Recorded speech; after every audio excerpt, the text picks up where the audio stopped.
This needs to stop for the Chicago Bulls. They have got to get better on the defensive end. We're going to be talking about how they can get better on the defensive end and the key takeaways from tonight's loss against the Utah Jazz. This is your host, Rico Greenhowe, and you have found yourself on another episode of Bulls Digest. And so the Chicago Bulls lose to the Utah Jazz 135-126. We're going to be talking about the key takeaways from that game. And let's start with Ayo Dosunmu. I think that he was outstanding tonight. He had to step into the starting lineup as Zach LaVine ended up sitting out. I talked about in the pregame how he essentially was dealing with a strained groin. He also had the AC joint in his shoulder, so that meant that Billy Donovan went with Ayo Dosunmu, and Ayo Dosunmu responded just like he's responded with this team in the past. Anytime you throw him into a role, he has excelled. He had 25 points tonight. He had 6 rebounds, 5 assists. He had 1 block. He had 1 steal,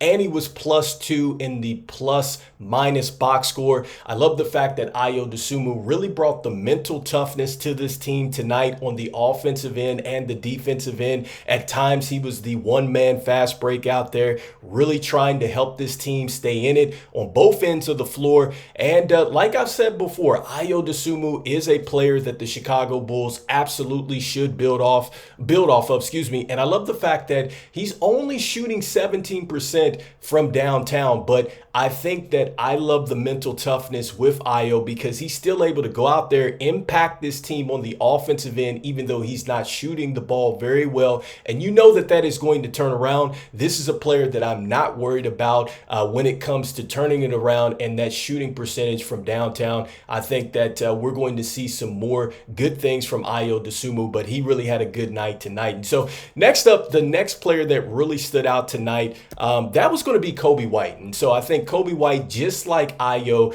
these are two players that I've said before that I think that the Chicago Bulls are going to be best fit going ahead and just building off of these two players. And Coby White, you knew he had to step up tonight with Zach LaVine being down, and he definitely stepped up tonight. He had 28 points. He also had 6 assists. He had 4 rebounds. He had 2 steals today, and he was 4th in the plus-minus box score. And I know that he's in the highlight reel for John Collins as far as being dunked on, but I love the fact that Coby White is out there just really trying to compete on the defensive end, trying to do his thing. Yes, he did miss some assignments, but still stepping into a new role and then seeing Coby White step up on a nightly basis like this is huge.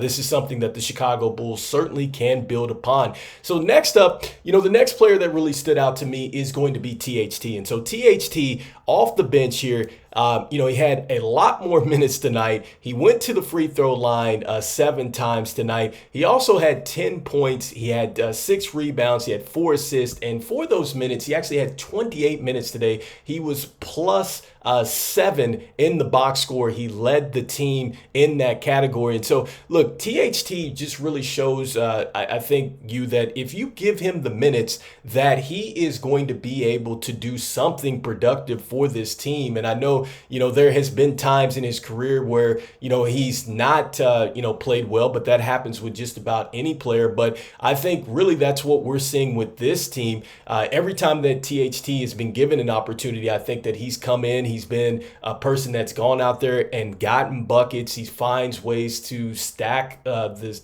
stat sheet in some way, shape, or form. So, I thought it was interesting that THT got a chance. You knew that, there was going to be some minutes that Billy Donovan could use as far as, other players having a chance to play. And so THT stepping in, doing his thing off the bench. So I got to give him a lot of credit tonight. And so as we move forward and we look at the box score, so some of the key takeaways today is that Patrick Williams, 13 points today, 2 rebounds, 2 assists.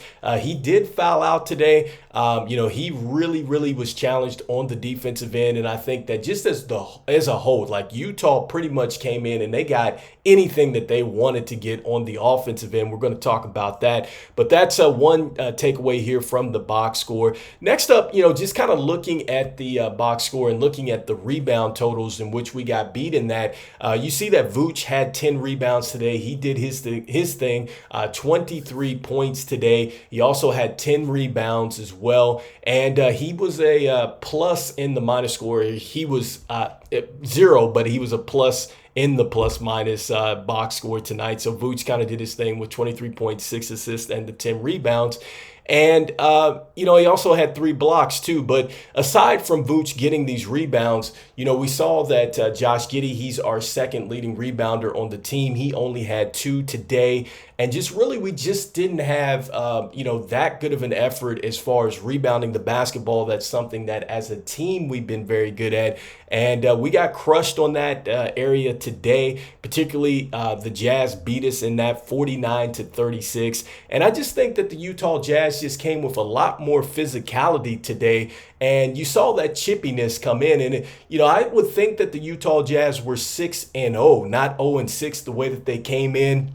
Really took the home court advantage away from the Chicago Bulls today. I mean, they essentially just bullied us and got anything that they wanted to get. And not only did they beat us as far as rebounding 49-36, they also beat us up in the paint today, 63-56 as well. And then when we look at the shooting percentages, again, like this goes into what I was going to talk about, where just Utah got everything that they wanted to get in tonight's game. I mean, they shot 54% from the field. They shot 44% from downtown. And then, again, I just talked about how they beat us up in the paint. Just anything that they wanted tonight, they got it. I mean, there were several defensive lapses for the Chicago Bulls as well, just leaving some open shooters out there. And these are things that the Chicago Bulls have just got to get better at, because even if you're playing at a good pace, you're playing at a good rhythm, tonight we didn't turn the ball over as much, only 9 turnovers today. And we actually shot the ball pretty decent. I mean, 47% from the field, 47.9, and then also we shot 38.9 from downtown as well. So not bad. But again, defense was like playing. It was an option today. Playing defense was an option today. And that's something that the Chicago Bulls have absolutely got to fix. I don't care what team you're playing. You have got to play some defense. And, individually, we don't have the defenders out there like other teams have. And it's got to be a team effort. And we did not have that effort today. Like I said, there were several players that got open for open shots. I thought that John Collins, man, he looked like a 3-time All-Star out there coming off the bench, in which a rookie started over him. And he still had a huge impact. I mean, I think that was inexcusable for the Chicago Bulls to just let Utah come in and bully them like that. And on top of that, I talked about the fact that they beat us 135-126. Utah had the worst. They were the worst in the league as far as scoring at 99 points a game. So to give up 135 points, you were absolutely not playing defense out there. And lastly, this leads me into Modest Buzelis, and my rant here with him is that Modest Buzelis got 4 minutes tonight. And Zach LaVine did not play in this game. We know that Patrick Williams was dealing with something with his shoulder. He played 27 minutes tonight, but I would think that Modest Buzelis should absolutely have gotten some more time tonight.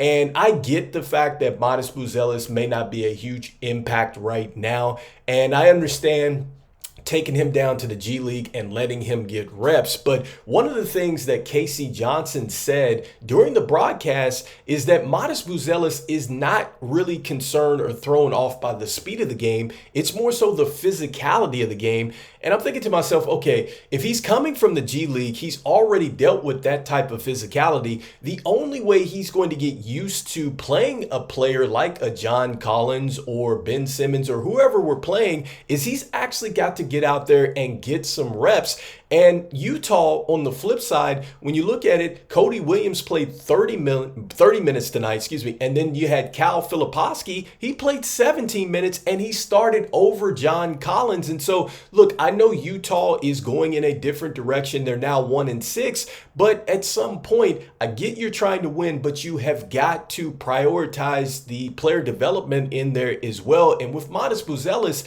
I am not buying this whole argument that his confidence is going to be rocked, because if anybody's shown confidence, it is Modest Buzelis. And I think that if he is challenged, Modest Buzelis is the type of player that is going to go out there, get into the film session, and then also to try to figure out a way to get in the gym and try to get his skill level up to where he can go out there and compete. And so I don't think that confidence is the issue with Modest Buzelis, but the only way he is going to learn and part of his development is you've got to put him in the game. And even if he's not going to be a huge impact in tonight's game, you should at least see what he can do. Because with 3 minutes left in the game, when the game was decided, why is Modest Buzelis sitting there on the sideline, and why is he not playing at that point in time? So anyway, let me know what your key takeaways are from this loss tonight. Was it the coaching? Was it rotations? I'd love to know whatever it is in the comments tonight. Just want to thank everybody out there for liking and sharing the content. It means a lot to us here at Bulls Digest as we try to reach a small goal of 5,000 subscribers before the NBA season ends. I want to let you know about 64.2% of you that watch are not subscribed to the channel. So make sure that you go ahead and continue to mash on that mash on that subscribe button for me, as it means a lot to us here at Bulls Digest. And look, even though these are games that we should absolutely win, and these are games that we're going to have to win if we're going to become a better team, because ultimately speaking, you need to win the games that you're supposed to win, and then also too, as you get better, you learn how to beat those tough teams that you have no business beating. And so that's part of just the development of this team. I know we have a lot more questions to really answer about this team and the way that it is going, but look, it's a tough week coming up. We have the Mavericks, and then we have the Timberwolves as well. I know it's going to be tough moving forward, but I'm still saying go Bulls, and I'll see you on the next one. Peace.